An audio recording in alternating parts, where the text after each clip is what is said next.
झूठ, कत्ल,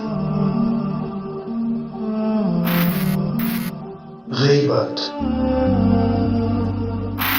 शिर्क, इस तरह के और भी बड़े गुनाहों से बचने के लिए देखिए गुनाहाने कबीरा।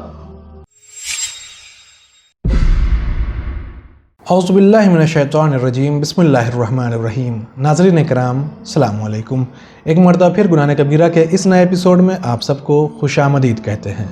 पिछले एपिसोड तक हमने नाउमीदी गुनाह कबीरा के बारे में जाना था। उसी बहस को आगे बढ़ाते हुए मज़ीद मालूमात को हासिल करेंगे। हुस्न आक़िबत, आखिरत के मानवी उमूर व असबाब जब बिल्कुल ही मादूम थे तो परवरदिगार आलम ने अपने फजल करम से असबाब मुहैया किए। इस बारे में बहुत सी रिवायतें और हिकायतें नकल की गई हैं, जिसमें बेशुमार लोगों की शकावत व बदबख्ती और गम व अंदोह के गहरे कुएं में परेशानी हाल के असबाब जिक्र किए गए हैं। बावजूद इसके ये अशख़ास अपने खालिक से दूर थे, फिर भी रहमत इलाही की घंघोर घटाएं अचानक फैलने लगीं। उसके फजल करम के झोंके चलने लगे, उजड़ी हुई खेतियां सरसब्ज़ व शादाब होने लगीं और इन इलाही नेमतों के मुशाहिदे से हर गाफिल व होशमंद अपनी जगह अंगुष्ठ बेदंदान रह गया है। फिरौनी जादूगर, जादू करके शकी और दो जहां के बदनसीब होने के लिए इतना कहना काफ़ी है कि जादूगरी निहायत गंदा कारोबार और मोजिब गुनाह कबीरा है। जादूगर हज़रत मूसा अलैहिस्सलाम जैसे जलीलुल क़द्र पैगम्बरों के मुकाबले के लिए खड़े हो गए तो अचानक लुत्फ़ व मेहरबानी खुदावंद उनके शामिल हाल हो गई और हकीकत मुजस्सम होकर उनके सामने आ गई। फ़ौरन उनकी हालत व तबीयत पलट गई, यहाँ तक कि फ़िरौन की सख्त धमकियों से भी ज़र्रा बराबर मरूब नहीं हुए। हालांकि हज़रत मूसा अलैहिस्सलाम पर गालिब होने की सूरत में फ़िरौन ने जादूगरों को माल और रियासत देने का वादा किया था, जैसा कि कुरान में इरशाद है, लअक़त्तिअन्न अयदियकुम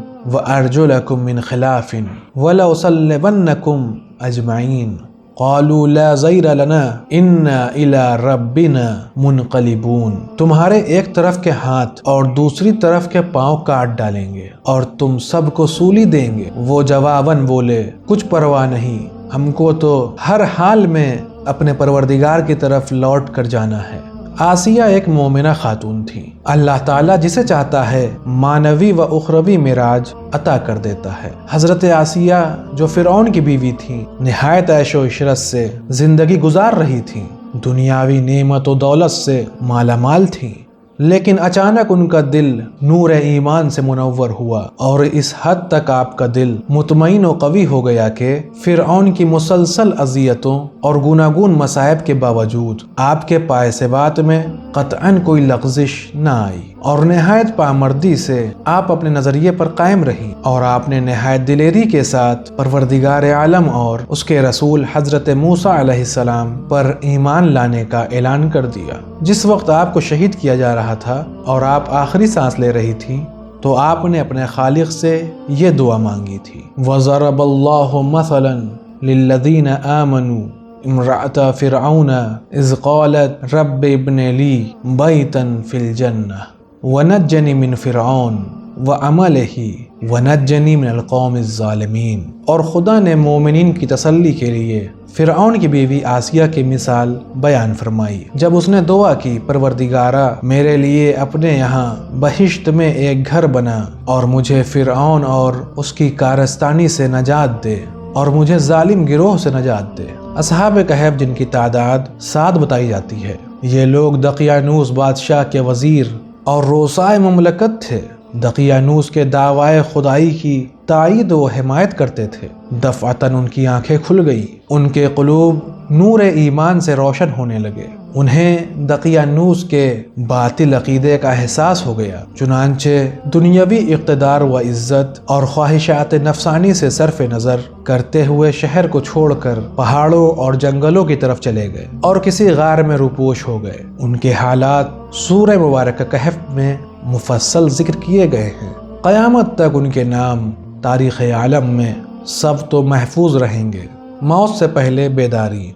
बहुत से ऐसे गुनहगार देखने में आए हैं कि गुनाहान कबीरा में मुलव्विस होकर اس قدر شقی و بدبخت ہو گئے تھے کہ ان کی راہ نجات کا تصور بھی نہیں کیا جا سکتا تھا، لیکن بے خبری میں اللہ تعالیٰ کا فضل و کرم ان کے شامل حال ہوا اور اپنے کیے ہوئے پر ایک دفعہ نادم ہوئے، توبہ و استغفار کرنے لگے۔ آخر کار ان کی عاقبت بخیر و خوبی انجام پائی۔ وہ روز قیامت خوش نصیب افراد کے ساتھ محشور ہوں گے۔ مسلمان ہوتے ہی وفات پا گیا۔ ان خوش نصیب لوگوں میں سے ایک مخریق یہودی ہے۔ احد کی جنگ میں اپنے قبیلے والوں سے مخاطب ہو کر کہنے لگا کہ کیا تمہیں معلوم نہیں محمد ہی سچا اور موعود پیغمبر ہے؟ کہنے لگے کیوں نہیں؟ تو کہا پھر اس کی نصرت کیوں نہیں کرتے؟ قبیلے والوں نے جواب دیا آج ہفتہ ہے، یعنی چھٹی کا دن ہے۔ اس یہودی نے کہا ہفتے کی تعطیل دین موسیٰ کی رسم تھی، وہ اسے منسوخ سمجھتے ہیں، انہیں یہ قبول نہیں۔ جب قوم و قبیلے سے انکاری جواب ملا تو مخریق تنہا حضرت صلی اللہ علیہ وسلم کی خدمت میں حاضر ہوا اور ایمان لے آیا۔ وہ بہت مالدار تھا، اس نے اپنی ساری دولت حضرت کے حوالے کر دی اور خود میدان جنگ میں کفار سے لڑتے لڑتے شہداء سے ملحق ہو گیا۔ کہا جاتا ہے کہ حضور اکرم صلی اللہ علیہ وسلم کے اکثر صدقات اس شہید سعید کے مال و دولت سے تھے۔ ابدی خوشبختی حر ابن یزید ریاحی، جس نے سید الشہداء کا راستہ بند کر کے واپس جانے سے بھی روک دیا اور کربلا میں ٹھہرنے پر مجبور کر دیا، اس کے لیے اتنے بڑے گناہ اور ظلم میں ملوث ہونے کے بعد بظاہر نجات کی امید نظر نہیں آتی تھی، لیکن جب روز عاشوراء امام مظلوم کا خطبہ اور آخری استغاثہ سنا تو منقلب ہو گیا، فضل و رحمت الہی شامل حال ہو گئی۔ اس نے توبہ کی اور اپنے کیے پر نادم ہوا، نتیجتاً شہدائے کربلا کے گروہ میں شرف شمولیت حاصل کر لی اور اس طرح ابدی خوشبختی سے فیضیاب ہوا۔ چنانچہ جب آخری لمحات میں حضرت امام حسین علیہ السلام اس کے پاس پہنچے تو اسے بشارت دی، انت حر کما سمت کا امک، تو آزاد ہے جیسے کہ تیری ماں نے تیرا نام رکھا۔ کیا عقل مند نا امید ہوتا ہے؟ انسان کو کبھی بھی نا امید نہیں ہونا چاہیے اور یہ تصور بھی نہیں کرنا چاہیے کہ انسانیت کے اعلیٰ مراتب کر طے کر سکتا ہے۔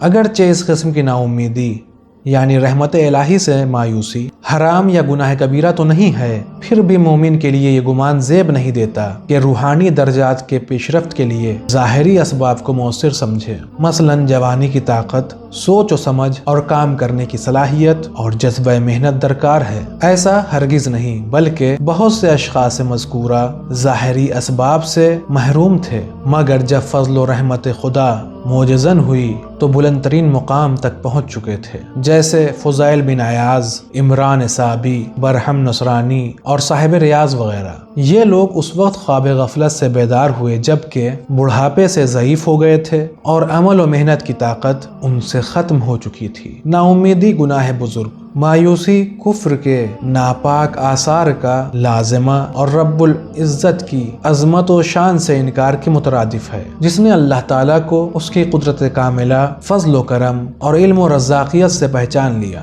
اور جانتا ہے کہ وہ سارے عوالم امکان کا پیدا کرنے والا اور تمام عوالم وجود کو تربیت دینے والا ہے، اس کی قدرت لامحدود، اس کی حکمت و رحمت لامتناہی ہے، تمام ممکنات کے ہر فرد کو جو کچھ ضرورت ہے اسی کریم کا فیضان رحمت ہے۔ چنانچہ نا امیدی کے عالم میں متحیر و غمگین رہنے کا سوال ہی پیدا نہیں ہوتا۔ یہی وجہ ہے کہ نا امیدی گناہ کبیرہ ہے۔ آج کے اس ایپیسوڈ میں بس اتنا ہی، انشاءاللہ اگلے ایپیسوڈ میں پھر ملاقات ہوگی، تب تک کے لیے شکریہ، خدا حافظ۔ سدرۃ المنتہیٰ۔